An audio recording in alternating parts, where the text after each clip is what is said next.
तो गाइस आज मैं आप सबके लिए एक नई स्टोरी लाया, तो वीडियो को लाइक कर दो, चैनल को सब्सक्राइब कर दो क्योंकि वीडियो बहुत ही ज़्यादा अच्छी होने वाली है, तो पहले ही करके रख दो। और कुछ लोग कहते हैं ये स्टोरी सोलो लेवलिंग से भी ज़्यादा बेटर है। सो now let's start the video without any further delay.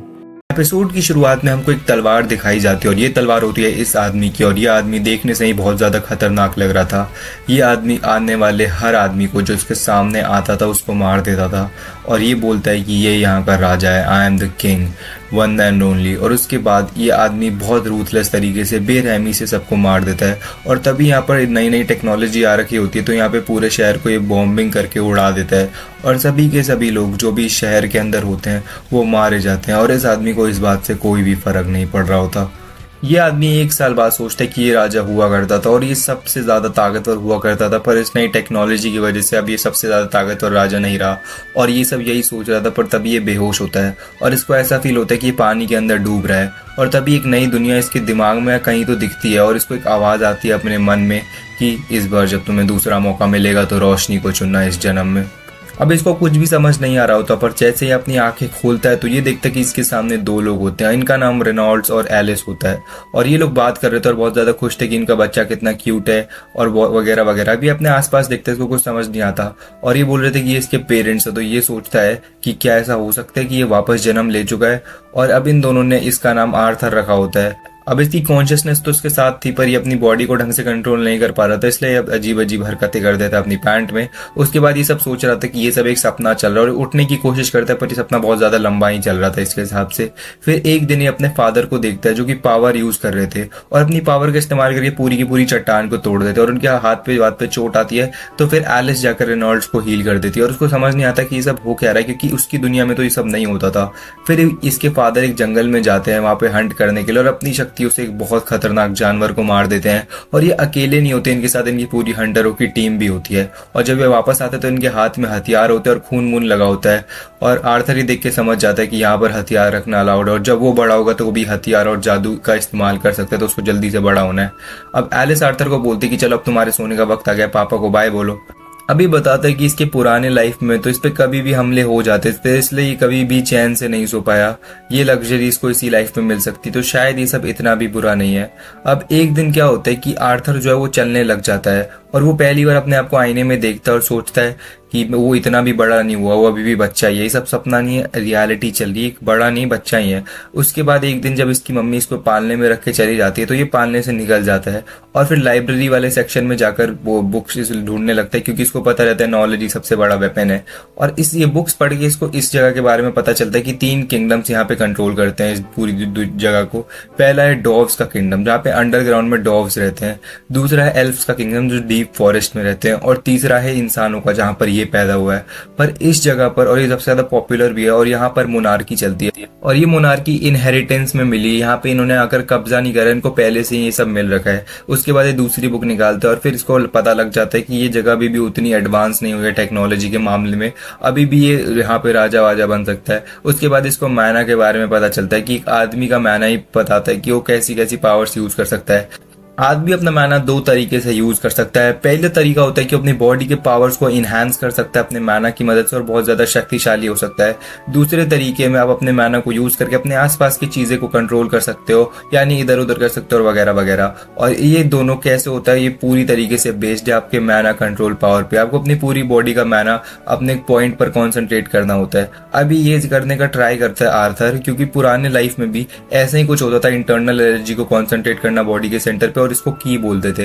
पर जब ये कॉन्सेंट्रेट कर रहा था तभी इसकी मम्मी आगे बोलती कि मम्मी वैसे डराया मत करो, कहाँ चले गए थे, लगता है तुमने अपने पैंट में गंदगी करती है। तो आर्थर अपने मन में बोलता है कि मैंने कुछ भी नहीं करा है, पर जब उसकी पैंट चेक होती है तो उसने कर दिया होता है, क्योंकि ऑफ कोर्स आर्थर सोचता है कि वो बुक पढ़ने में इतना बिजी था तो उसको पता ही नहीं चला कि ये सब कब हो गया। उसके बाद हम देखते हैं कि इसकी मम्मी सोच रही होती है कि 2 साल बाद, 2 साल बीत चुके हैं, पर अभी तक उसने आर्थर को एक बार भी हंसते हुए नहीं देखा, स्माइल करते हुए नहीं देखा।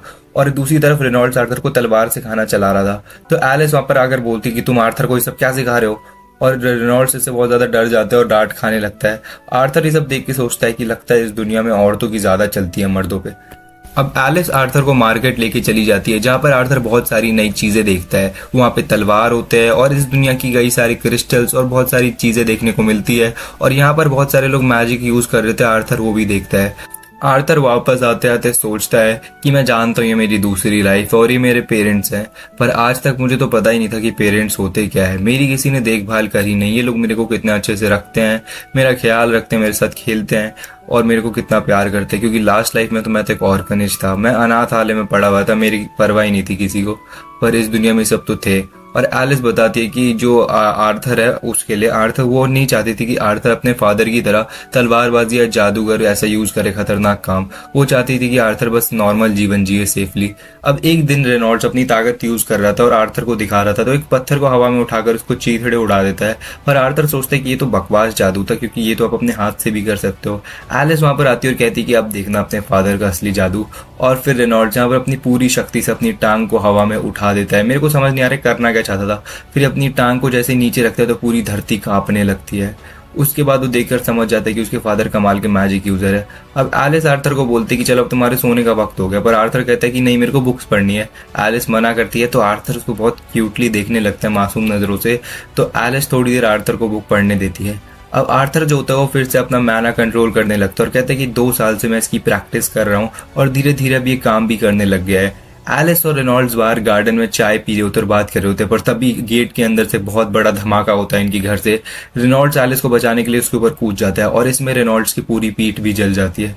पर इनको मेन चिंता हो रही थी आर्थर, क्योंकि वो अभी भी घर के अंदर था। वो बिना कुछ सोचे समझे घर के अंदर भागते हैं और वो वहां पे देखते हैं कि उनका 3 साल का बेटा मैना कंट्रोल करना जानता है और हवा में बैठा हुआ है। अब वो जब देखता है कि उसके पेरेंट्स यहाँ पर आ चुके तो जमीन पर उतरता है, पर तभी उसके जो सीलिंग की जो छत होती है वहां से कुछ पत्थर टूट के गिरने लगते हैं। अब वो इससे डर जाता है और भागने लगता है, क्योंकि वो सोचता है कि इतनी दूर आके 3 साल हो गए थे, मैं ना कंट्रोल करना, क्या वो अभी मर जाएगा। और जब ये सब सोच रहा था तभी वहां पर इसके पेरेंट्स आकर इसको बचा लेते हैं। आर्थर को एक बात तो समझ आ जाती है कि ये दोनों हमेशा मेक श्योर करेंगे कि मैं सेफली रहूं और सेफ्टी से ही रहूं और मेरे को कुछ भी ना हो। पर आर्थर को एक बात समझ नहीं आ रही थी कि ये तो इन लोगों का काम ही है ना, ये लोग, इनका काम है ये सब करना, तो इनका तो यही है ना। पर वो देख रहा है कि ये लोग, इनको तो प्राउड होना चाहिए ना कि इन्होंने अपना जो मिशन है वो पूरा करा, ये रो क्यों रहा है। और फिर उसको याद आता है कि एक दिन पुराने टाइम में उसने एक बच्चे के साथ उसका मैटर हो गया था, उसने बहुत धो दिया था उस बच्चे को और उसके भी पेरेंट्स आ गए थे, तो उनकी ड्यूटी थी ये करना, तो उन्होंने अपनी ड्यूटी निभा दी। पर ये लोग रो क्यों रहे समझ नहीं आया, क्योंकि आर्थर के साथ आज तक कभी ऐसा हुआ ही नहीं। और वो अपने पेरेंट्स को रोता हुआ देख रहा था और उसको फीलिंग समझ नहीं आ रही थी कि ये फीलिंग क्या है, तो वो भी इसको समझ नहीं पाया और तेजी तेजी से मम्मी डैडी बोल के रोने लग गया। तो एपिसोड की शुरुआत में हम देखते हैं कि एक आदमी हमारे जो आर्थर थे पिछले जन्म वाले, उससे भीख मांग रहा था अपनी जान, क्योंकि उसने राजा को मारने का जुर्म किया था। अब जुर्म में उसको ये सजा मिलती कि उसको अपने बीवी बच्चों को लेकर अपने होमलैंड वापस जाना होता है। पर यह आदमी कहते हैं कि जो सजा करी है उसकी सजा मुझे दो, क्योंकि इसके होमलैंड में अगर ये लोग गए तो बहुत बुरा इनके साथ सलूक किया जाएगा। पर ये लोग करते हैं कि काउंसिल ने तुम्हारे लिए तुम्हारी सजा डिसाइड कर लिया और अब कुछ नहीं हो सकता। पर तभी हमारा जो किंग होता है वो उसके बीवी बच्चों दोनों को मार देता है और काउंसिल वाले बोलते हैं कि इसने आपके बीवी बच्चों पर रहम खाया है और इस चीज के लिए किंग आर्थर उससे कुछ नहीं मांगते और वो बंदा इसको थैंक यू भी बोलता है एट द एंड। अब हम देखते हैं कि आर्थर के डैड उसको ग्लव्स ला के देते हैं, पर आर्थर वो ग्लव्स लेने से मना कर देता है, क्योंकि अगर इस बॉडी में उसने ऐसे ग्लव्स यूज करे तो पक्का बिल्कुल टक्कर नहीं दे पाएगा, तुरंत ही हार जाएगा। तभी वो उसके डैड से लड़ने लगता है और उसके डैड हर मूव जो है वो डॉज करने लगते हैं। तभी उसके डैड जो लकड़ी की डंडी में अपनी पावर को स्टार्ट कर देते हैं, जिससे वो ग्लो करने लगती है। ये देख के आर्थर भी वो पावर को अपनी स्वॉर्ड में ऑन कर देता है और उसकी स्वॉर्ड भी चमकने लगती है। और उसके डैड इस चीज के लिए तैयार नहीं थे, इसलिए उनका डंडा टूट जाता है और वो हार जाते हैं। अब वो डैड तो बहुत शॉक रहते हैं, पर आर्थर पूछता है कि मैंने कैसा करा डैड। अब यहाँ पे रेनॉल्ड्स और एलिस की बहस चली होती है, क्योंकि रेनॉल्ड्स बोलते हैं कि मैं अब आर्थर को ट्रेन नहीं कर सकता, ये हमारी एक्सपेक्टेशन के भी बाहर जा चुका है, इसके लिए प्रॉपर टीचर लेना होगा हमें। पर एलिस इसके लिए नहीं मानती, क्योंकि इसके लिए उनको अब दूसरी कंट्री या दूसरे शहर जाना पड़ेगा इसको ट्रेनिंग दिलाने के लिए। और एलिस जब देखती कि उसने इतनी ज़्यादा पावर आ चुकी है कि उसने अपने डैड को हरा दिया, तो वो कहती कि फिर भी नहीं जाने दूंगी मैं इसको, फिर भी नहीं जाने दूंगी। अब उसके डैड बोलते कि मैं भी इससे प्यार करता हूँ पर इसका जाना ज़रूरी है, पर उसकी मॉम फिर भी नहीं मानती। तभी आर्थर इन लोगों को एक सजेशन बोलता है कि क्यों ना आप लोग भी हमारे साथ, मेरे साथ ही चलो। और ये दो उनके वो बहुत खुश हो जाते हैं और कहते हैं कि देखो हमने कितना जीनियस बच्चा पैदा करा, इतने अच्छे अच्छे सुझाव देता है। अब एलिस और रेनॉल्ड्स जिस गिल्ड में पहले थे वही गिल्ड के मेंबर्स वापस आ जाते हैं और यहाँ पर आर्थर सबको इंट्रोडक्शन देता है। और अपना आर्थर को याद रहता है कि जब उसने लास्ट टाइम घर को उड़ाया था तभी इन लोगों ने आकर इनकी मदद करी होती है। और एलिस और रेनॉल्ड्स भी इसी ग्रुप में होते हैं इससे पहले, और इस बंदे का नाम होता है एडम। यहाँ पे काफी सारे लोग होते हैं। तभी एक लड़की आर्थर को पकड़ के अपने गले से लगा लेती है और कहती है यहाँ पे कितना क्यूट है। उसके बाद यहाँ पे दूसरा बंदा उसको बचा लेता है और आर्थर उसको थैंक यू बोलता है उसकी जान बचाने के लिए। यहाँ पर सभी लोग को आर्थर बहुत पसंद था सिवाय एक के, क्योंकि वो बहुत इंट्रोवर्टेड थी और वो बस अपने काम से काम रखती थी, पर वो एक अच्छी इंसान इंसान थी। अब इनका जो सफ़र होता है वो शुरू हो जाता है। आर्थर सोचता है कि ये ट्रांसपोर्टेशन मेथड उसकी दुनिया से कंपेयर करोगे तो बहुत ज़्यादा घटिया और स्लो है, क्योंकि उसकी दुनिया में टेक्नोलॉजी अलग ही लेवल पर पहुंच गई थी। वो एक झटके में कहीं पे भी जा सकता था और एक ही झटके में वापस आ सकता था। पर फिर भी ये दुनिया उतनी भी बुरी नहीं है जितना मैं सोचता था। अभी लोग एक जगह रुकते हैं खाने पीने के लिए, तभी हम देखते हैं कि ये जगह बिल्कुल भी सेफ नहीं है। आर्थर बताता है क्योंकि यहाँ पर कभी पे भी किसी पे भी खतरा मंडराता रहता है। और तभी इन पे 4 वुल्फ्स अटैक कर देते हैं। ये चारों इन पे हमला करते हैं, पर एक ही लड़की इन चारों को काट कूट के फेंक देती है। और जो बचे हुए वुल्फ्स होते हैं उनको ये लोग तीर वीर मार के ख़त्म कर देते हैं। ये सभी के सभी लोग बहुत ज़्यादा टैलेंटेड होते हैं, दिखने में तो क्यूट लगते हैं, बहुत अच्छे लगते हैं, पर ये होते उतने ही खतरनाक है क्योंकि इनके पास बहुत ज़्यादा पावर्स होती है इनके पास। अब रात के टाइम पे जब ये लोग खाना खा रहे होते हैं तब आर्थर कहता है कि आर्थर को उसके डैड कहते हैं कि खाना अच्छे से खाना। आर्थर सोचते हैं कि उसके पास अभी वो मतलब चॉइस नहीं है, उसको खाना ही पड़ेगा। पर तब उसकी मॉम कहती कि मेरा पेट भर गया, और उसकी मॉम बहुत अजीब बर्ताव कर रही थी क्योंकि उन्होंने बहुत कम खाया था। तभी रेनॉल्ड्स अपना शोल्डर एलिस को दिखाता है और एलिस कहती है रुको मैं अभी इसको हील कर देती हूँ। पर तभी सारे गिल्ड के मेंबर्स जो होते हैं वो लोग आसपास खड़े हो जाते हैं ताकि एलिस को कोई देख न ले। दरअसल एलिस के पास जो हीलिंग मैजिक था वो बहुत ज़्यादा रेयर था, और जो लोग हीलिंग मैजिक यूज़ करते हो कोई भी ऑफेंस मैजिक या ऑफेंस अटैक नहीं कर सकते, इसलिए इन पर हमला करना और इन पर कब्जा करना बहुत आसान होता है। और इसीलिए इन लोगों ने गिल्ड छोड़कर उस घर में रहने की कोशिश, मतलब घर में रहना शुरू करा था ताकि इसकी ताकत के बारे में बाहर किसी को पता ना चले। तभी एडम आर्थर के डैड को बोलते कि मैं आर्थर को ले जा रहा हूँ कुछ प्रैक्टिस कराने के लिए। आर्थर सोचता है कि इन लोगों को मेरी चिंता तो होगी, पर इन लोगों को देखना है ना मेरी पावर, ये शायद भूल गया मैं सिर्फ 4 साल का हूँ। एडम बहुत ज़्यादा एक्साइटेड होता है और कहता है कि बच्चे चल अब शुरू करते हैं कि देखते हैं किसमें कितनी ताकत है, और अपने स्वॉर्ड में पावर इनिशिएट करता है। और ये भी अपने स्वॉर्ड और जूतों में पावर डाल देता है, जिसकी वजह से एडम बहुत शॉक हो जाता है क्योंकि इतनी कम एज में ये करना बहुत ज़्यादा नया है। और फिर आर्थर बिजली की रफ्तार से एडम पर हमला करता है। वो एक ही झटके में इसके पीछे आ जाता है, पर इसकी बॉडी छोटी होती है और उसको कंट्रोल नहीं कर पाता, इसलिए वो स्लिप हो जाता है, जिसकी वजह से एडम को एक ओपनिंग मिल जाती है और वो आर्थर पर हमला कर देता है। अब एडम अपना फुल पोटेंशियल लगा रहा था, इसलिए आर्थर हवा में उड़ जाता है, पर फिर एक विंड मैजिक यूज करती है टाइप ऑफ, और ये लड़की उसको बचा लेती है, जिसकी वजह से सब लोग रिलैक्स हो जाते हैं।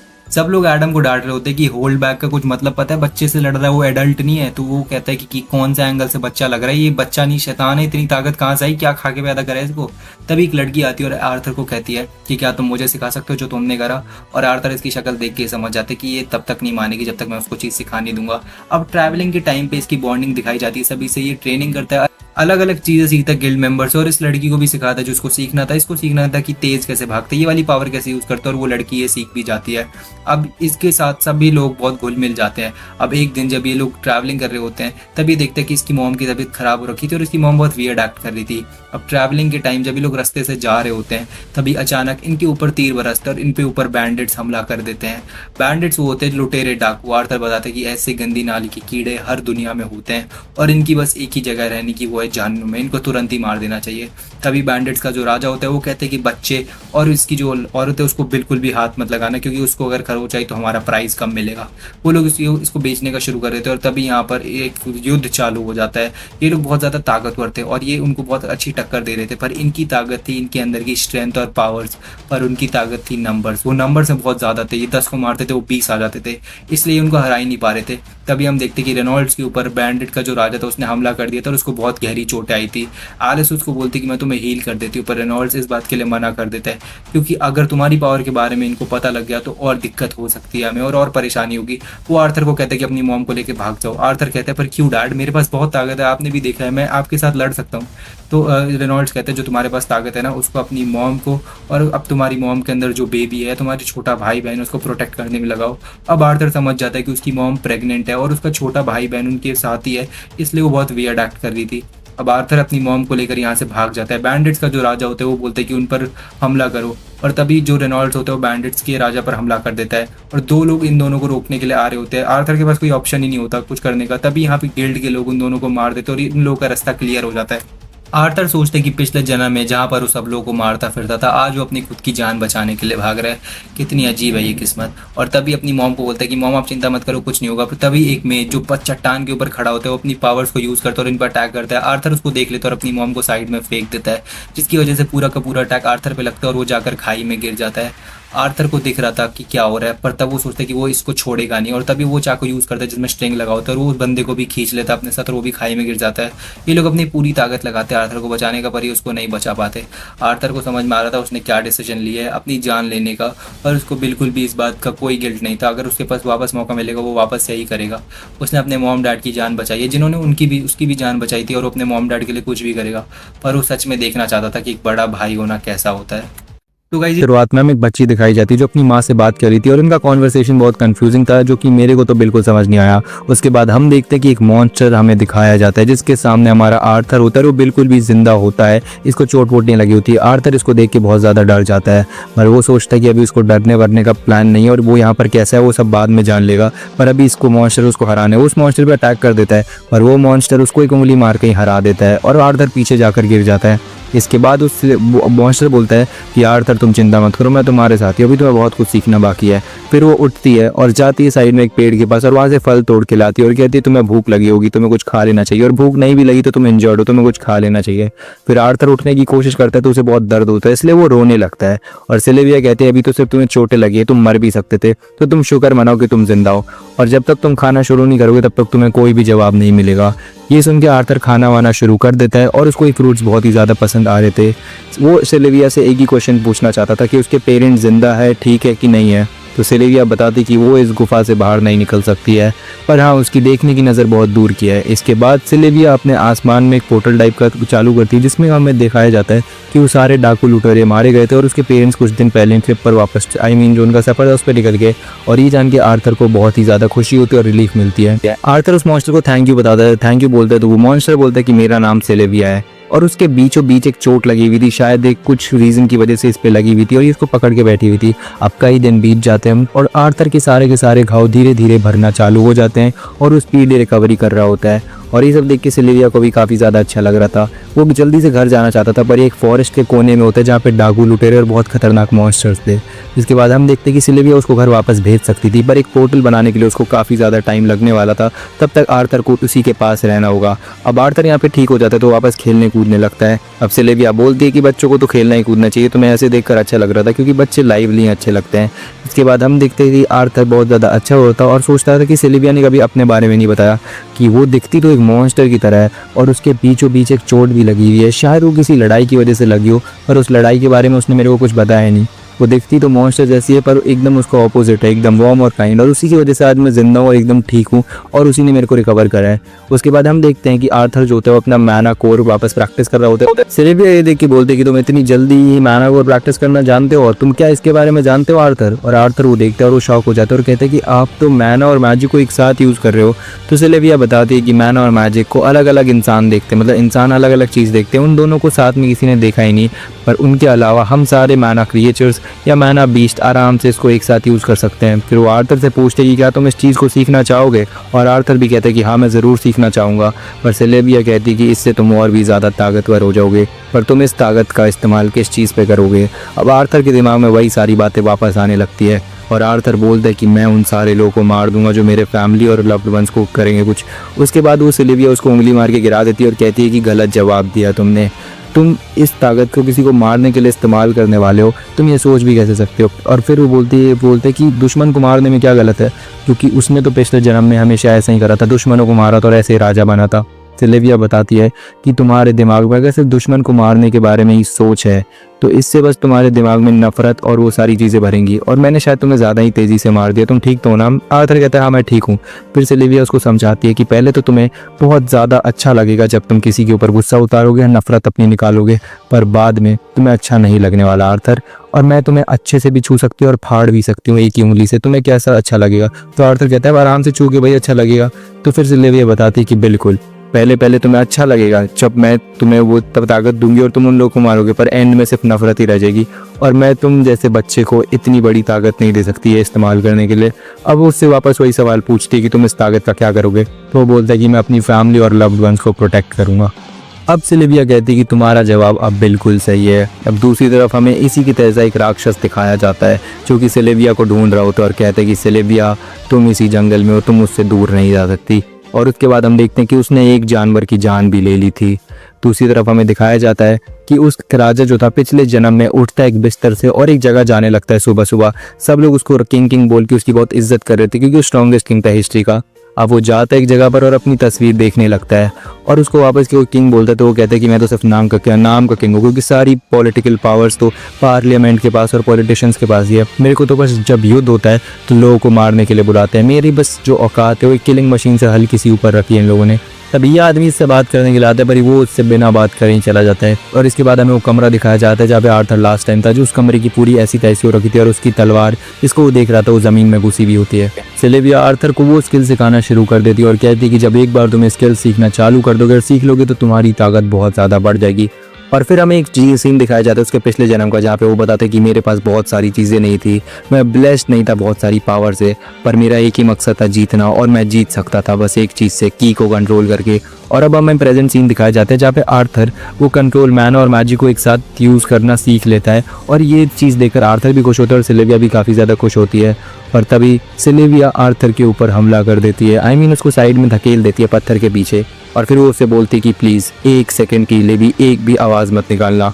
और तब हम देखते हैं कि वो मॉन्स्टर वहाँ पर आ चुका था और वो मॉन्स्टर उसे कहते हैं कि सिलेविया काफ़ी टाइम बाद हम मिले हैं और मैं तुमसे सीधा सीधा एक ही बात बोलूँगा कि मेरे साथ शांति से चलो। पर सिलेविया इस बात से ऑफकोर्स मना कर देती है और वो कहता है कि मैंने सोचा नहीं था कि मैं हमला करूँगा और फिर वो सिलेविया के ऊपर एक तेज़ तरार से हमला कर देता है। अब सिलेविया इस हमले से बहुत जख्मी हो जाती है और उसके बाद वो कहती है कि अगर तुमने और ताकत यूज़ करी तो तुम अभी अभी मर जाओगी, जितना टाइम बचे वो भी नहीं बचेगा। फिर सिलेविया ट्रांसफॉर्म होने लगती है और एक ड्रैगन टाइप में फिगर में बदल जाती है और आर्थर भी ये सब देख रहा होता है। फिर वो उस ड्रैगन फिगर से एक बहुत खतरनाक अटैक कर देती है उस पर और वो कहते हैं कि क्या तुम पागल हो गई हो, अगर तुम ये इस्तेमाल करोगी तो तुम बहुत ही जल्द मर जाओगी, तुम्हारा टाइम और कम हो जाएगा। पर वो कहती है कि मैंने जितना टाइम जिया अब मैं बहुत खुश थी और तुम्हारे साथ जाने से अच्छा तो मैं मर ही जाऊंगी। अब वो आदमी भी इसके ऊपर वापस हमला कर देता है जिससे सिलेविया थोड़ी घायल हो जाती है। और अब हम देखते हैं कि सिलेविया के ऊपर जब वो अटैक कर रहा था तो सिलेविया ने टाइम को रोक दिया था और वो आर्थर को अपने पास बुलाकर पूछती है कि अब मेरा नाम मेरे पे सूट कर रहा है ना सिलेविया। आर्थर बोलते हैं कि तुम तो एक ड्रैगन जैसी लग रही हो, पर सिलेविया कहती है अब हमें जल्दी करनी होगी। अब वो उसके लिए एक पोर्टल खोल देती है और कहती है कि मैं चाहती थी ये सीधा घर में खुले पर अब तुम इंसानों की बस्ती के पास ही होगे कहीं पर।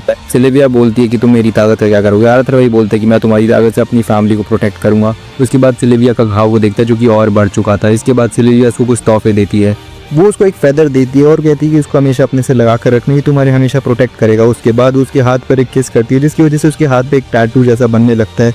आर्थर सिलेविया से पूछते हैं कि ये सब क्या हो रहा है, तो वो कहती है कि अभी बताने का टाइम नहीं है, तुम्हें सब वक्त के साथ सब कुछ अपने आप ही पता लग जाएगा। और फिर वो आर्थर को कन्फेस करती है कि उसके पास इतनी ताकत थी कि वो उसको पहले ही टाइम में घर भेज सकती थी, पर उसने ऐसा नहीं करा क्योंकि उसको आर्थर अच्छा लगने लगा था और वो आर्थर के साथ टाइम स्पेंड करना चाहती थी। अब आर्थर इसके बारे में सोचता है और कहता है कि जो भी हो सिलेविया, तुम ड्रैगन हो या कुछ भी हो, पर जो भी तुमने मुझे सिखाया है उसके बाद तुम मेरी एक फैमिली हो और अगर ऐसा ही होना था तो मुझे पहले ही बता देती। और उसके बाद वो कहती कि ऐसा नहीं हो सकता क्योंकि तुम्हारी पहले से एक मदर है। तो वो कहती अच्छा तो ठीक है ना, तो तुम मेरी ग्रैंड माँ हो। और ये शब्द सुनने के बाद सिलेविया को इतना अच्छा लगता है तो वो आर्थर को कहती क्या तुम एक बार फिर से मुझे ग्रैंड माँ बुला सकते हो। तो आर्थर हंसते हंसते उसको ग्रैंड माँ बुला देता है। उसके बाद आर्थर उस पोर्टल के अंदर घुसने लगता है। अब वो आर्थर जैसे घुसता है तो कहते हैं कि मैं अकेले नहीं कर सकता, सिलेविया प्लीज़ मेरे साथ आओ। पर सिलेविया नहीं आती और वो पोर्टल बंद हो जाता है। अब सिलेविया को वो अटैक लगता है और वो जो बंदा होता है वो कहते हैं कि वो अटैक इतना भी जहरीला या खतरनाक नहीं था जिससे तुम मर जाओ, पर तुम्हारी ताकत ऐसी कम है। पर फिर वो एक्टिंग कर रही होती है और सिलेविया उसके मुंह के ऊपर ही सीधा एक खतरनाक अटैक कर देती है जिसकी वजह से एक बहुत तेज धमाका होता है जंगल में। अब हम देखते हैं कि सिलेविया आर्थर से बात कर रही होती है कि हमेशा याद रखना मैंने तुम्हें जो सिखाया है, ये कभी मत सोचना कि तुम्हें इसको मारना है, तुम्हें उसको मारना है, अपना दिमाग हमेशा साफ रखना, तुम अपने पिछले जन्म की तरह अपने दुश्मनों को मारने के लिए पैदा नहीं हो आर्थर। और फिर वो कहती है कि अपना ख्याल रखो और अपनी फैमिली को प्रोटेक्ट करो किंग ग्रे। और फिर आर्थर को लगता है कि वही है जिसने उसका पुनर्जन्म कराया और वो पूछता है, पर उसके पूछने से पहले ही वो एक जंगल में गिर जाता है जो कि सिलेविया के हिसाब से इंसानों की बस्ती के पास थी और वो सिलेविया को प्रॉमिस दे चुका था तो वो अपने घर जाएगा और अपनी फैमिली को प्रोटेक्ट करेगा इस नई पावर से। अपने हम में देखते हैं कि आर्थर को एक अजीब सी आवाज़ आती है और वो अपनी जादुई ताकतों का यूज़ करके पावर का पीछा करने लगता है उस आवाज़ का। और वो थोड़ी दूर जाते ही देखता है कि यहाँ पर कुछ लुटेरे एक लड़की को पकड़ के ले जा रहे होते हैं। दरअसल ये स्लेव ट्रेडर्स होते हैं और ये उस बच्ची को पकड़ के एक अच्छे प्राइस में बेचना चाहते थे। और ये लोग बहुत गंदे होते हैं और इनके गलत इरादे होते हैं इस लड़की के साथ और ये अजीब सी बातें कर रहे होते हैं। आर्थर ये देख के समझ जाता है कि ये वही लोग हैं जिन्होंने इनकी फैमिली पर अटैक करा होता है, मतलब सेम लोग नहीं है पर उसी तरह के, क्योंकि उसके लीडर ने भी यही बोला था कि बच्चे और उसकी माँ को मत मारना क्योंकि उनका अच्छा प्राइस मिलेगा। लगता है इस दुनिया में स्लेव ट्रेडिंग बहुत कॉमन है। अब इस लड़की को ये लोग बांध के एक जगह पे रख देते हैं। आर्थर सोचता है कि अगर उसने अभी गुस्से में अटैक कर दिया तो फिर गलत हो जाएगा, क्योंकि फिर उसको सिलेविया की बात याद आती है कि कभी गुस्से में इस पावर का इस्तेमाल मत करना। तो वो डिसाइड करता है कि वो अभी इंस्टेंटली इन पर हमला नहीं करेगा, क्योंकि अगर अभी वो ऐसा करेगा तो शायद वो मारा जा सकता है। तो अब आर्थर इनका पीछा करने लगता है और इन्हीं के साथ पीछे पीछे चलने लगता है। आर्थर सोच रहा था कि इनकी मदद से वो इंसानों की बस्ती में चला जाएगा, पर उससे पहले ही ये लोग उस लड़की के साथ कुछ गलत करने वाले थे, ऐसा आर्थर को पता लग जाता है। तो इतना टाइम है नहीं उसके पास। तो आर्थर सोचता है कि अब वो और ज़्यादा वेट नहीं करने वाला है और फिर वो अपने मैनाकोर की और प्रैक्टिस करने लगता है और अपनी नई ताकत से उन पर अटैक करने के बारे में सोचता है। रात के टाइम पर वो नोटिस करता है कि इनके पास 3 वुल्फ या भेड़िए होते हैं किसी तरह के, शायद ये मैजिकल बीस्ट है जिनको इन लोगों ने मैजिकल बेल्ट की तरफ से पकड़ा हुआ होता है। तो वो इन तीनों पर पत्थर मार देता है, जिससे ये तीनों लोग चिल्लाने लगते हैं। तभी इनमें से एक बंदा आकर देखने लगता है कि इनको क्या हुआ और फिर इनको मारने लगता है कि चुप हो जाओ चुप हो जाओ। फिर वहाँ पर आर्थर आ जाता है जो कि अपनी ताकत से उसके पीछे आता है और उस बंदे को रिएक्ट करने का टाइम मिले उससे पहले वो उसका गर्दन को धड़ से उड़ा देता है और उसको मार देता है। एक बंदा गिर चुका था, फिर ये इसकी तलवार ले लेता है। फिर यहाँ पर दूसरा बंदा आता है देखने के लिए कि यहाँ पर ये शोर कैसा था और उसको कुछ पता चले, तभी आर्थर उसके गर्दन के ऊपर आता है और फिर उसका गला काट देता है और इनका दूसरा बंदा भी मारा जाता है। अब 2 और बचे थे। तीसरा बंदा जब यहाँ पर आता है तो वो देखता है कि यहाँ पर एक छोटा सा बच्चा है, पर आर्थर अपनी ताकत का यूज़ करता है और उसी चाकू से उसके पैर में एक कट मार देता है। तो अपने चौथा आदमी वहाँ पर आता है, तो वो चौथे आदमी को बताता है कि ये बच्चा एक मेज़ है, इससे ढंग से लड़ना। तो फिर वो बंदा सोचता है कि वो इसको मारेगा नहीं, वो इस बच्चे को पकड़ लेगा क्योंकि इसका भी उसको एक अच्छा इनाम मिल सकता है। तो अपनी तलवार फेंक देता है और आर्थर के ऊपर अपनी मैजिक पावर से इस्तेमाल करने लगता है। अब आर्थर की बॉडी छोटी थी इसलिए वो आराम से इससे मतलब जीत नहीं पा रहा था और बड़ी मुश्किल हो रही थी और वो उस पर अटैक कर रहा था, पर उस आदमी का शरीर बड़ा होने की वजह से वो आराम से बच जा रहा था और वो आर्थर को फाइनली पकड़ ही लेता है। पर आर्थर अपनी मैजिकल पावर का यूज़ करता है और उसके कपड़ों में आग लगा देता है और वो बंदा इससे इरिटेट हो जाता है और कहता है कि अब वो इसको बेचेगा नहीं, वो इसको जान से मार देगा और इसकी लाश को किसी को बेच देगा। पर वो कुछ समझ पाता, तभी आर्थर उस पर अपना चाकू फेंक देता है जो कि उसको अपनी स्क्वाड से मिला था और वो मार देता है उसको। अब यहाँ पर आखिरी बंदा बचा था जो कि आर्थर से अपनी जान की भीख मांग रहा था और कहते था कि मुझे छोड़ दो मुझे छोड़ दो। आर्थर कहते हैं कि उस बच्ची ने भी तुमसे ऐसा ही कहा था ना, तुमने तो उसको नहीं छोड़ा। इसके बाद आर्थर उस लड़की के पास जाता है और उसके हाथ पैर खोल देता है। आर्थर उस बच्ची को बताता है कि जो भी बुरे लोग थे उनको मैंने मार दिया, मतलब मार नहीं दिया, मतलब मैंने उनको ठिकाने में गाने लगा दिया, क्योंकि वो इसको बताना नहीं चाहता था कि इसने उन पर हमला करके उनको जान से मार दिया। अब आर्थर के अंदर तो एक बहुत बड़े आदमी का दिमाग था, पर ये एक नॉर्मल छोटी बच्ची थी जिसमें बिल्कुल भी दिमाग नहीं था और आर्थर को अपने परिवार के पास जल्द से जल्द जाना था। और ये पहली बार ही था जब आर्थर के पास कोई अपनी उम्र का बंदा उसको देखा था इस वर्ल्ड में।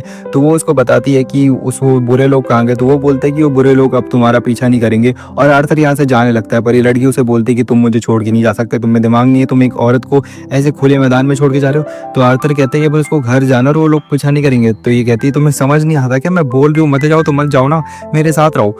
तो फिर ये अब इन लोगों की बातें चालू होने लगती है और आर्थर थोड़ी देर बाद सोचता है कि जिसमें लड़की में दिमाग नहीं है तो उसको खुला छोड़ना बिल्कुल भी सेफ नहीं रहेगा, तो उसके साथ जाने के लिए तैयार हो जाता है।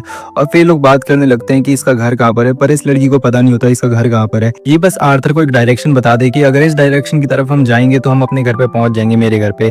फिर ये लोग अपना सफर शुरू कर देते हैं और आर्थर जो है वो खाना बनाने लगता है मीट बॉल्स वगैरह से। अब आर्थर खाना बनाना था हमेशा न्यूट्रिशन के लिए, क्योंकि उसको टेस्ट से उतना फर्क नहीं पड़ता था, पर ये एक नॉर्मल बच्ची थी और उसको टेस्टी खाना चाहिए होता है। और आर्थर ने कभी सोचा नहीं था कि वो इस सब पे ध्यान देगा, क्योंकि उसने टेस्टी वेस्टी खाना खाया नहीं। और वो सिल्विया के बारे में सोचता है कि उसने भी मेरा ऐसे ही ख्याल रखा था जैसे कि मैं इस लड़की का रख रहा हूँ और इसको ही खाना पसंद नहीं आता। पर आर्थर के पास अभी कोई ऑप्शन ही नहीं था, क्योंकि उनके पास कुछ टेस्टी खाने के लिए था ही नहीं। वो हमेशा न्यूट्रिशन और प्रोटीन के बारे में ही सोचता था, क्योंकि उसके डैड ने उसको यही सब सिखाया था कि पेट भरने के लिए मत खाओ, ताकत के लिए खाओ।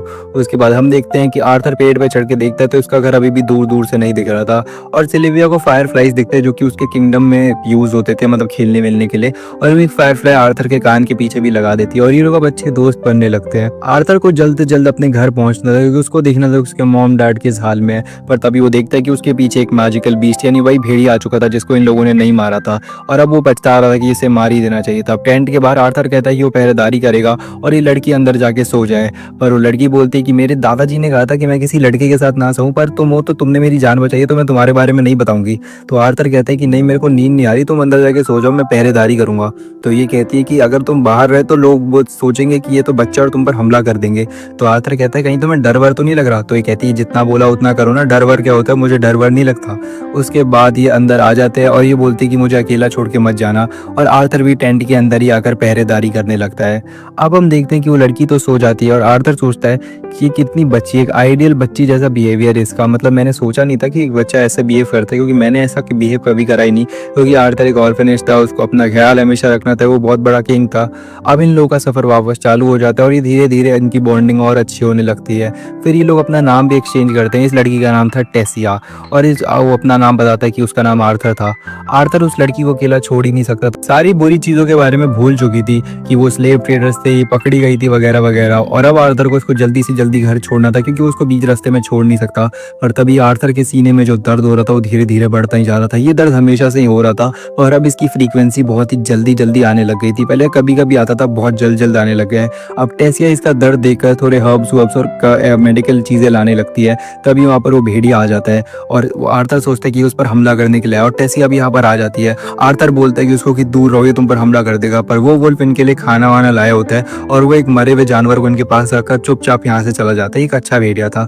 अब रात में ये लोग उसी को खा रहे होते हैं और आर्थर बोलता है कि मैंने सोचा नहीं था कि वो हमारी मदद करेगा। अब टेसिया उसको वही हर्ब्स वर्ब्स देती है, पर आर्थर का पेट इसको सहन नहीं कर पाता, क्योंकि ऑफ कोर्स वो बच्चा है और बहुत स्ट्रॉन्ग हर्ब्स है, तो उसका पेट खराब हो जाता है और तबीयत डाउन हो जाती है उसकी। अब अगले दिन आर्थर सोच रहा था कि मेरे जो सीने में दर्द हो रहा है ये हो क्यों रहा है। अब आर्थर को पहली बार अपनी इसमें की नींद आ रही थी पूरे सफर में टेसिया से पहले। टेसिया उससे बात कर रही थी और ह्यूमन किंगडम के बारे में पूछ रही थी, पर तभी यहाँ पर आर्थर की आंख लग जाती है और वो नींद में चला जाता है। टेसिया ये देखकर समझ जाती है कि सो गया, तो उसके ऊपर वो चादर वादर डाल देती है और ये लोग भाई बहन की तरह, मतलब रेफरेंस दिया था आने में कि ये भाई बहन की तरह दूसरे का ख्याल रख रहे हैं, पर मुझे भाई बहन वाली फील नहीं आ रही इनसे। फिर हम देखते हैं कि ये फाइनली एक पेड़ के पास पहुंचते जिसके अंदर से ग्लोइंग लाइट आ रही थी और टेसिया उसके अंदर कूद के चली जाती है और कहती है कि हम घर पहुंच गए। और टेसिया अपना हाथ देके आर्थर को भी बोल रही थी अंदर चलने के लिए, और इसी के साथ एपिसोड खत्म हो जाता है। तो लोग देखते हैं कि आर्थर को कुछ लोगों ने पकड़ा हुआ था। ये होते हैं रॉयल गार्ड्स इस एल्फ किंगडम के, और वो टेसिया को देखते हैं मदद के लिए, पर टेसिया कोई रिप्लाई नहीं देती और एक कोल्ड फेस बना के खड़ी रहती है। तब आर्थर को समझ में आता है कि कुछ देर पहले तो टेसिया एकदम बेस्ट फ्रेंड जैसे एक्ट कर रही थी और अभी उसकी तरफ देख भी नहीं रही है। इसका मतलब उसको इसने सजाया है, मतलब इसको फंसा दिया है। और अब आर्थर मरने ही वाला था और उसको अपने पुराने दिन की याद आ जाती है, जब उसको अपनी दोस्त को मारना पड़ा था, जब उसने उस पर अटैक करा था। ये मेरी अजम्पशन है, क्योंकि इसके बारे में ज़्यादा कुछ बताया नहीं गया सीन के बारे में। तब हम देखते हैं कि जैसे उसको मारने वाले होते हैं आर्थर को, तभी टेसिया को होश आता है और वो गार्ड्स को मना कर देती है। गार्ड्स बोलता है कि वो ह्यूमन है, तो टेसिया बोलते हैं कि उसी ह्यूमन ने मेरी जान बचाई है। तो फिर गार्ड सोचते कि इसने टेसिया का ब्रेन वॉश कर दिया है। और जब ये लोग बात कर रहे थे तभी यहाँ पर एक ग्रीन पोर्टल खुलता है जिसके अंदर से एक बूढ़ा आदमी निकल रहा होता है, और ये बूढ़ा आदमी और कोई नहीं होता, यहाँ का फॉर्मर किंग और टेसिया का दादा होता है। उसके ऑर्डर देने पे सब लोग आर्थर को छोड़ देते हैं और टेसिया आर्थर को बताते हैं कि अब तुम सेफ हो, अब तुम्हें डरने की कोई भी ज़रूरत नहीं है। पर आर्थर को समझ नहीं आ रहा था, तो उसके दादाजी बोलते हैं कि मैं यहाँ का फॉर्मर किंग हूँ और टेसिया का दादा हूँ, यहाँ की रॉयल प्रिंसेस का। तो आर्थर को समझ नहीं आता, एक सेकंड प्रिंसेस, और फिर वो टेसिया से पूछते तुम प्रिंसेस हो, तुमने मुझे पहले क्यों नहीं बताया। टेसिया के पेरेंट्स यानी यहाँ के किंग और क्वीन यहाँ पर आ जाते हैं और उसे देखकर, टेसिया को देखकर वो लोग बहुत खुश होते हैं, अपनी माँ के पास भाग जाती है। उसके बाद हम देखते हैं कि यहाँ का जो किंग होता है वो आर्थर को यहाँ पे देखते हैं और बोलते हैं कि तुमने अभी तक इस ह्यूमन को मारा क्यों नहीं। तो वो बोलते हैं उसके दादाजी की टेसिया ने ही रोका था, और कोई भी ह्यूमन अगर किसी प्रिंसेस के साथ रहेगा तो उसका यही होगा, मतलब यही इंजाम होगा। तो टेसिया बोलते कि वो मेरा दोस्त है। तो वो बोलते हैं कि पर वो है तो एक ह्यूमन ही ना। तो बोलते हैं कि नहीं, उसे हमें अपने कैसल में भी बुलाना चाहिए। और अब आर्थर को समझ नहीं आता क्या करना है और वो उसको अपने क्या साथ ले जाती है और उसके डैड इस चीज़ के लिए मान जाते हैं, क्योंकि टेसिया उसको फोर्स करती है और उसके डैड के पास कोई ऑप्शन बचता ही नहीं है। टेसिया के दादाजी बोलते कि अभी तुम उसी के साथ जाओ, हम लोग दोबारा बाद में बात करेंगे। और आर्थर टेसिया के साथ जाने के लिए मान जाता है और टेसिया उसको अपना पूरा शहर दिखाने लगती है। आर्थर को सब घूर घूर के देख रहे थे और उसको कुछ समझ नहीं आ रहा होता। दरअसल आर्थर पहला ह्यूमन है जो कि एल्फ किंगडम में आया उस वॉर के बाद, जिसकी वजह से एल्फ और ह्यूमंस के बीच में दरार आ गई थी उनके रिश्तों में। तभी वो टेसिया की तरफ देख के सोचता है कि उसने तब मेरी मदद नहीं करी थी जब मेरे को ज़रूरत थी, पर फिर इसने कर दी। मेरे को अपना गार्ड कभी भी डाउन नहीं करना, वरना मैं मारा जाऊँगा, क्योंकि उस टाइम उसको पता नहीं क्या हो गया था। कुछ भी हो, मैं इन पर भरोसा अभी भी नहीं कर सकता। उसके बाद हम देखते हैं कि टेसिया इसको प्रिंस, मतलब उस कैसल में ले जाती है जहाँ पे बहुत सारे नौकर होते हैं, और टेसिया सोच रही थी को क्या करेगी, पर तभी इसके पेरेंट्स आकर बोलते हैं कि हमें बात करनी चाहिए। और तभी लोग एक डाइनिंग टेबल पे जाते हैं जहाँ पे आर्थर से स्टोरी पूछते हैं, पर टेसिया पहले बोलते हैं कि यहाँ पर जब खाना खाने बैठे तो तुम ही टेबल पर आकर बैठो, और उसके डैड से थोड़ा हिचकिचाते हैं। तो फिर टेसिया उनको देखती है और उसकी बात माननी पड़ती है फिर उसको। तो उसको आर्थर फिर फाइनली टेबल पर आकर बैठता है, वहाँ पे खाने पीने लगता है और अब आर्थर अपनी पूरी स्टोरी इनको बताने लगता है। आर्थर उनको अपनी स्टोरी के अलावा सब कुछ बता देता है कि कैसे उसके पेरेंट्स पर अटैक हुआ था पहले, और उनको सारी स्लेव ट्रेडिंग वाली चीज़ें बता देता है। और ये सब सुनने के बाद उसके डैड बहुत गुस्सा होकर कहते हैं स्लेव ट्रेडिंग मतलब ये ह्यूमंस का ही काम था। पर ये सुन के आर्थर कहते हैं सर स्लेव ट्रेडिंग एक प्रोफेशन है, तो आप उसको ह्यूमन रेस से एसोसिएट मत कीजिए, एल्फ किंगडम में भी काफ़ी सारे स्लेव ट्रेडर्स होंगे। और ये सुनने के बाद वो समझ जाते हैं कि बच्चा कहना क्या चाहता है। और इसके बाद उसके दादाजी कहते हैं तो तुमने टेसिया को बचाने के लिए नेगोशिएट करा या फिर तुमने उनसे भीख मांगी? तो ये कहता है कि मैं दिखता बच्चों पर मैं एक जादूगर भी हूँ, मैंने उन्हें हरा दिया। उसके बाद यहाँ के जो गार्ड्स होते हैं वो कहते हैं कि ये बच्चा बकवास कर और आप सुनते जा रहे हो, और वो तलवार निकाल रहा था। तो ये कहता है कि मैं दोबारा तुम्हें अपनी तलवार नीचे रखने के लिए नहीं कहूँगा। उसके बाद वो अपनी तलवार नीचे रख देता है। और ये सब सुनने के बाद टेसिया भी कंफर्म करते हैं कि वो लोग स्लेव ट्रेडर्स ही थे, क्योंकि वो इसको बेचने की बात कर रहे थे। और सब समझ जाते हैं कि आर्थर सच कह रहा है। आर्थर अब यहाँ के किंग से एक मदद मांगते हैं कि उसको अपने पेरेंट्स को देखना और घर जाना, पर उसका किंग कहता है कि तुम क्या चाहते हो, कि तुमने मेरी बच्ची की मदद करी तो मैं अब एक इंसान की मदद करूँगा। तो फिर उसकी जो बेटी होती है उसको देखने लगती है। तो वो बोलता है कि एक पोर्टल है जो ह्यूमन की किंगडम में जाता है, पर वो पोर्टल हर 7 साल में खोलता है, वो भी तीनों ट्राइब की मदद से। पिछला पोर्टल 2 साल पहले खोला था, 5 साल बाद अगला पोर्टल खुलेगा, पर तुम 5 साल तक मेरे किंगडम में नहीं रह सकते। उसके बाद हम देखते हैं कि वो बोलता है कि पर कुछ चिंता मत करो, कल मैं गार्ड्स को भेज के तुम्हें तुम्हारे पेरेंट्स के पास छुड़वा दूंगा। पर तभी हम देखते हैं कि आर्थर को फिर से अपने सीने में दर्द चालू हो जाता है, और इस बार ये दर्द वो दादाजी देख लेते हैं उसके।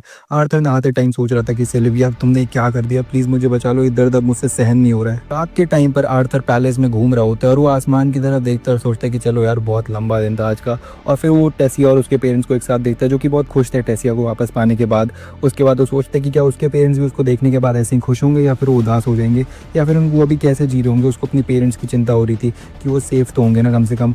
और ये सब सोचते सोचते वो वापस जा रहा था, और वो सोच रहा था कि ये दर्द धीरे धीरे बढ़ते ही जा रहा है। तब यहाँ पर टेसिया आ जाती है और वो उससे पूछने लगती है कि तुम हमें ऐसे क्यों देख रहे थे। तभी वो टेसिया को बताता है सारी। तो टेसिया बोलते हैं कि ऑफकोर्स तुम्हारे पेरेंट्स तुम्हारे बारे में सोचते होंगे, वो तुमसे बहुत ज़्यादा प्यार करते हैं। तो आर्थर कहता है कि हाँ मेरे को भी यही लगता है। और फिर टेसिया गुस्सा होती है कि तुम ये सब सोच भी क्यों रहे हो कि तुम्हारे पेरेंट्स तुम्हें पसंद नहीं करते, तुम इतने ज़्यादा प्यारे हो, मैं क्या बताऊँ। मैं तो अभी से चिंता कर रही हूँ कि जब तुम चले जाओगे तो मैं रहूँगी कैसे। मैं अभी से तुम्हें मिस करने लगी हूँ कि कल तुम चाहने वाले हो। ये लोग यहाँ पर बात ही करने वाले थे और बात कर रहे होते हैं, तब यहाँ पे फायरफ्लाइज वही वाली आ जाती है। और अब पहले आर्थर को ये सब पसंद नहीं था, पर टेसिया के साथ रहते रहते अब उसकी भी ये सब देखने की आदत हो गई और उसे भी ये सब पसंद आने लग गया।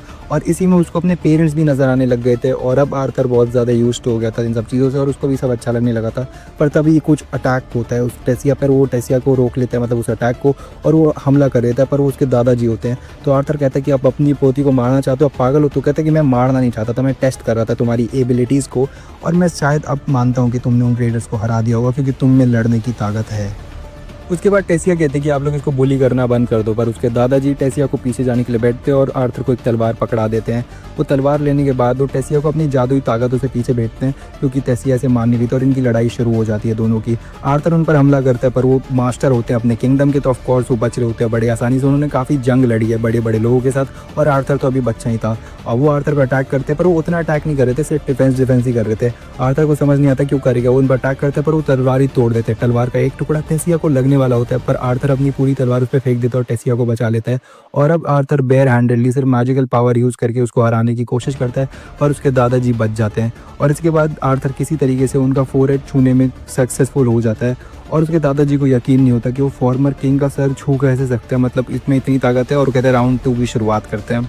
तभी वहाँ पे टेसिया आती है और कहती है कोई राउंड 2 नहीं होने वाला यहाँ पर, क्या राउंड 4 राउंड 5 सब कैंसिल करो। उसके बाद हम देखते हैं कि यहाँ का फॉर्मर किंग आर्थर को बोलते हैं कि वो उसका डिसाइपल बन जाए, पर आर्थर नहीं कहता। और फिर उसके सीने में दर्द होने लगता है, और वो दर्द देखकर वो समझ जाता है फॉर्मर किंग, और कहता है कि अगर तुम मेरे डिसाइपल नहीं बने तो तुम मारे जाओगे, क्योंकि तुम्हारे अंदर बीस्ट विल है तुम्हारे पास, और ये ताकत तुम्हारी बॉडी कंट्रोल नहीं कर पा रही, और मैं तुम्हें कंट्रोल करना सिखाऊंगा। या तो ऑफर एक्सेप्ट करो या मारे जाओ। तो इसी के साथ हमारा आज के एपिसोड की शुरुआत में हमें आर्थर दिखता है जिसको बहुत ज़्यादा दर्द हो रहा था उसके सीने में, और उससे दर्द सहन नहीं हो रहा था। तभी हम देखते हैं कि उसके सीने के अंदर से कोई फाड़ती हुई एनर्जी निकलती है, और ये एक मॉन्स्टर होता है। और इस मॉन्स्टर को देख के आर्थर सोचते हैं कि क्या ये मेरा इल्यूजन है, या फिर ये सच में कोई ताकत है, या राक्षस है, ये क्या है। और यही सोचते सोचते आर्थर अपनी आंखें बंद करता है, और फिर जैसे ही आंखें खोलता है तो उसके ऊपर टेसिया बैठी हुई होती है। टेसिया को देख के वो थोड़ा रिलैक्स हो जाता है। टेसिया उसको बोलती है कि जल्दी उठ जाओ और अब हमें जाना होगा। तो ये कहता है कि अरे चले जाओ, नींद में होता है ना, तो मॉन्स्टर बोल देता है। तो टेसिया को इस बात पे गुस्सा आता है और कहता है कि मॉन्स्टर कैसे कह रहे हो तुम। तो बोलते हैं कि तुम्हें पता है ना ग्रैंडपा के साथ जाना है आज हमें, तो तुम जल्दी से तैयार हो जाओ, आज तुम्हारा फ्यूचर डिसाइड होना है। तो अब यहाँ पर ये चेंज कर लेता है और बोलता है कि प्रिंसेस बोल देता है गलती से टेसिया को। तो टेसिया को गुस्सा आ जाता है, तो वो उसको पिंच करके बोलती है कि मेरे को आज के बाद कभी भी प्रिंसेस नाम से मत बुलाना, वरना मैं गुस्सा करूंगी। तो आर्थर कहता है गुस्सा तो तुम अभी भी कर ही रही हो। उसके बाद हम देखते हैं कि ये लोग चले जाते हैं गेट से बाहर अपने ग्रैंडपा से मिलने के लिए। तो किंग उसके अपने फादर को बोल रहा होता है कि वो एक इंसान का बच्चा, हम ऐसा नहीं कर सकते। टेसिया बोलते हैं कि अगर इसने 2 बार मेरी जान बचाई। तो वो बोलता है कि मैं जानता हूँ और मैंने थैंक यू बोल दिया और अब इसके आगे मैं एक शब्द भी नहीं सुनूंगा। पर इसका जो फादर होता है वो कहते हैं कि चलो बहुत बातें हो गई, तुम दोनों जल्दी से गाड़ी में बैठो। ये लोग गाड़ी में बैठ के जा ही रहे होते हैं। आर्थर कहता है कि फिर ग्रैंड हम लोग कहाँ जा रहे हैं। तो वो बोलते हैं ग्रैंडपा तुम तो बहुत जल्दी मेरे नज़दीक आने की कोशिश कर रहे हो यार। तो वो आर्थर बोलते हैं कि वो आपके एक्शन पे डिपेंड करता है कि मैं आपके कितना नज़दीक जाऊंगा या कितना दूर जाऊंगा। फिर हम देखते हैं जो टेसिया बैठी भी होती है उसको नींद लग जाती है और वो आर्थर के ऊपर सो जाती है। तो ग्रैंडपा फिर उसको बोलते हैं कि टेसिया बहुत एक अच्छी बच्ची है पर ये प्रिंसेस है, इसकी वजह से इसके काफ़ी सारे नकली दोस्त बनते हैं और फिर इसका फ़ायदा उठाने की कोशिश करते हैं, जिसकी वजह से इसने आसपास एक वॉल बना लिया और ये किसी को दोस्त बनाती नहीं है। पर जब से तुम आए हो ये हमेशा हंसती ही रहती है। और अब आर्थर को भी याद आता है टेसिया को देखकर कि ये कैसे सुबह कह रही थी कि मेरे को प्रिंसेस मत बुलाना वगैरह वगैरह। तो आर्थर को समझ में आता है कि ये शायद मेरे को एक अच्छा दोस्त समझती है। और जो उसका ग्रैंडफादर होता है वो उसको थैंक यू भी बोलता है इसके लिए और सॉरी बोलता है हमारे एक्शंस के लिए। तो ये बोलता है कि ये एक बच्चे को थैंक यू भी बोल सकता है, मतलब ये एक अच्छा आदमी, मैं इस पर ट्रस्ट कर सकता हूँ। ये लोग अपनी लोकेशन पर पहुंच जाते हैं जहाँ पे इनको उतरना होता है। आर्थर देखते हैं कि ये तो कोई पुराना सा घर है। तभी इसका जो फादर होता है वो यहाँ पे तेजी से लात मारता और बोलता है बुढ़िया बाहर निकल। और फिर यह बताता है कि एक स्पेशल मेज़ है और यही आज हमारी मदद करेगी। और उसको देख के आर्थर सोचता है कि ये हमारी मदद कैसे कर सकती है, ये है कौन आखिरकार। ये इसके पास बिल्कुल वैसी ताकत है जैसे कि इसकी माँ के पास की, अलग एकदम अलग दुनिया से। तब ये इन सबको अंदर बुलाती है। आर्थर बोलता है कि आप लोग मेरी मदद कैसे करोगे ग्रैंडपा। तो वो बोलती है कि ग्रैंडपा तुम तो इस लड़के के काफ़ी नज़दीक जा रहे हो। पर इस बात का कोई जवाब नहीं देता। तो आर्थर को वो बोलते हैं कि एक काम करो, तुम्हें अपना फ्यूचर नहीं देखना, अपना पास्ट नहीं देखना, तुम्हें अपने पेरेंट्स से बात करनी क्यों है ना। तो एक काम करो, इस बोल में जो पानी पड़ा है उसको देखो और अपने पेरेंट्स का जो फिगर है वो इमेजिन करो और जैसे वो तुम्हें दिखने लगे तो तुम उनसे बात कर लेना। और याद रखना कि तुम्हारे पास बहुत कम समय है। उसके बाद वो पानी में देखता है और अपने मदर और फादर को इमेजिन करने लगता है, उनकी शक्लें और उनकी सारी चीज़ें, और ये अपना मैजिक एक्टिवेट कर देती है। वो अपनी मदर के बारे में याद करता है कि वो कितनी अच्छी थी, उसका कितना अच्छे से ख्याल रखती थी, और अपने डैड के बारे में सोचता है कि वो कितने ताकतवर थे और उन्होंने कितनी बहादुरी से लड़ा था उन सैनिकों से। तभी आर्थर के मॉम एंड डैड दोनों ही बैठ के लंच कर रहे होते हैं और ये लंच आर्थर का फेवरेट होता है और आज आर्थर का बर्थडे था।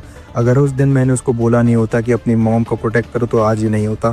फिर हमें पास में दिखाया जाता है जब आर्थर गिर जाता है। रेनॉल्ड तो पागल ही हो जाता है, वो सुसाइड करने जा रहा था पर उसका दोस्त उसको रोक लेता है और उन दोनों को बहुत समझाते हैं वो लोग और फिर वहाँ से ले जाते हैं और ये दोनों अंदर से बिल्कुल ही टूट चुके थे। उसके बाद ये अपने डेस्टिनेशन पर पहुँचते हैं जहाँ पर इनको एक महल टाइप का एरिया मिलता है। मेरे को पता नहीं ये सब क्या है क्योंकि इसके बारे में ज़्यादा इन्फॉर्मेशन नहीं बताई गई है। और अब इन लोगों ने अपना पुराना घर छोड़ दिया था और अब इस नए घर में रहने लगे थे। ये लोग सोच रहे थे कि अगर उस दिन मैं आर्थर को नहीं बोलता कि प्रोटेक्ट करो तो शायद बच जाता। ये सब मेरी गलती है, पर उसकी मॉम कहती है वो मेरी गलती है और ये दोनों बहुत उदास होते हैं। पर तभी इनको आर्थर की आवाज़ आती है कि मॉम एंड डैड मैं एकदम सही सलामत हूँ और मैं एल्फ्स के किंगडम में हूँ। मेरे बॉडी में कुछ दिक्कतें हो रही है और मैं बिल्कुल ज़िंदा हूँ और उन्हीं दिक्कतों को ठीक करके मैं आप दोनों के वापस आऊँगा। और मैंने जो भी करा और जो भी नहीं करा वो सब मेरे एक्शंस थे और मैं उसकी पूरी रिस्पॉन्सिबिलिटी लेता हूँ। और अगर मैं वापस भी आ गया तो मैं वही चीज़ करूँगा जो मैंने पहले करी थी, मेरे को बिल्कुल भी गम नहीं है। ये सब सुन के उसके मदर और फादर बहुत ज़्यादा प्राउड फील करते हैं और वो दोनों खुश होते हैं कि आर्थर अभी भी ज़िंदा है और आर्थर भी खुश होता है कि वो दोनों बिल्कुल ज़िंदा है और सही सलामत है और उन पर खरोच भी नहीं आई। उसके बाद हम देखते हैं कि वो बोलता है कि आप मेरे को प्लीज़ अपना डिसाइबल बना लो। और अब ये लोग जैसे ही घर जाते हैं तो वहाँ पर ये लोग कॉन्वर्सेशन कर रहे होते हैं कि आर्थर को यहाँ रुकने देना चाहिए कि नहीं, क्योंकि वो है तो ह्यूमन ही ना और वो एल्स के किंगडम में कैसे रह सकता है। ये किंग बिल्कुल इसके खिलाफ था। पर थोड़ी बातचीत करने के बाद और कि ग्रैंडफादर के विश्वास दिलाने के बाद कि आर्थर कुछ भी नहीं करेगा और उसके सारे एक्शंस मेरी रिस्पॉन्सिबिलिटी होगी, वो किंग आखिरकार मान ही जाता है और आर्थर को रुकने के लिए अलाउ कर देता है। वो आर्थर के पास जाके माफ़ी मांगता है कि अब तक वो उसको अच्छे से ट्रीट नहीं कर रहा था और बहुत अजीब अजीब चीज़ें बोल रहा था। और ये बंदी भी कहती है कि आप इसको प्लीज़ अपना ही घर समझ के रखिए, हम आप जब तक यहाँ रुकोगे तब तक आपकी सेवा करने के लिए तैयार है। और ये समझ जाते हैं कि इन दोनों ने बहुत तगड़ी क्लास लगाई है इनकी। और टेसिया बोलती है कि अब मैं इसको लेकर बाजार जाऊंगी और वो उसका हाथ पकड़ती है और बाजार चली जाती है। बाजार में ये लोग अच्छे से घूम घाम रहे होते हैं और जो आर्थर है वो पहली बार बाजार आया था एल्फ्स किंगडम में, तो बहुत ज़्यादा चौंक रहा था कि यहाँ पे क्या क्या चीज़ें हैं। पर बाजार में तभी इनकी एक मुलाकात होती है, वो होता है खाचरे लड़के से, एक नंबर का डाकू आदमी। ये आर्थर के बारे में उल्टा सीधा बोल रहा था और फालतू चीज़ें बोल रहा था और आर्थर समझ जाता है कि एक NPC है, बैकग्राउंड कैरेक्टर है, इस पर ध्यान नहीं देना।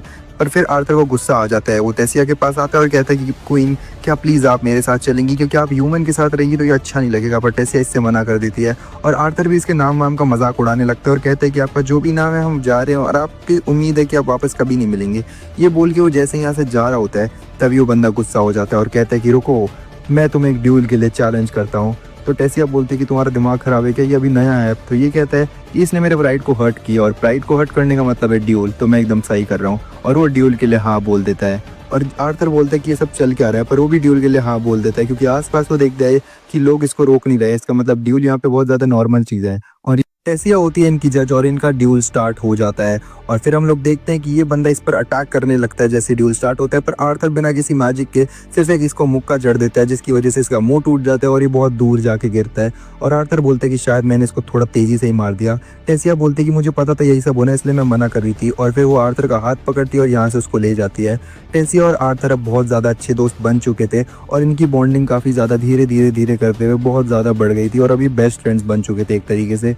और फिर आर्थर यहाँ पर बैठकर सोच रहा था किसी बारे में कि तभी टेसिया उससे पूछते कि कल तो तुम्हारी ट्रेनिंग है ना। तब हमें एक सीन दिखाया जाता है जिसमें वो बोलता है कि ये ट्रेनिंग बहुत ही ज़्यादा खतरनाक है, तुम शायद जिंदा भी ना बचो, हर दिन जीना एक ट्रेनिंग का पार्ट होगा और तुम इसमें मर भी सकते हो, तुम्हारे पेरेंट्स भी यहाँ पे नहीं है, तो सबसे ज़्यादा मुश्किल यही होने वाला है। तो क्या तैयार हो इस खतरनाक चुनौती से लड़ने के लिए? और आर्थर इसके लिए हाँ बोल देता है और वो कहता है कि वो हर 30 को पार करके इस ट्रेनिंग को पक्का पूरा कर देगा और आपके एकदम नक्शे कदम पर ही चलूंगा मैं। इसके बाद आर्थर अपने रियल लाइफ में आता है और कहता है कि हाँ मैं बहुत ज़्यादा एक्साइटेड हूँ कल की ट्रेनिंग के लिए। और टेसिया बोलते है कि तुम इससे और भी पावरफुल हो जाओगे, तो मैं भी हर चीज़ में परफेक्ट बनूंगी और मैं भी पावरफुल बनूंगी तुम्हारी तरह। उसके बाद हम देखते हैं कि अगला दिन आ जाता है और आर्थर की ट्रेनिंग का दिन था ये। वो बोलता है कि क्या तुम तैयार हो बच्चे? और आर्थर कहते हैं हाँ बिल्कुल तैयार हूँ। आर्थर बोलता है कि मैं इस जगह पर अभी कुछ दिन पहले ही आया था और पिछले 6-7 महीने में ही मैं इतना ताकतवर हो गया हूँ जितना मैं आज से पहले कभी भी नहीं था। तो शायद अभी से जो आगे कहानी होने वाली है वो पक्का सुनाने लायक तो ज़रूर होगी। तो गाइस आज की वीडियो के लिए बस इतना। अगर आपको वीडियो पसंद आई तो लाइक कर देना, चैनल को सब्सक्राइब कर देना। और ये पार्ट 1 था, पार्ट 2 मैं जल्दी अपलोड कर दूंगा अपने चैनल पे, इसलिए सब्सक्राइब करो और वो बेल आइकन भी दबा के रखना। So now let's end this video and see you in another video.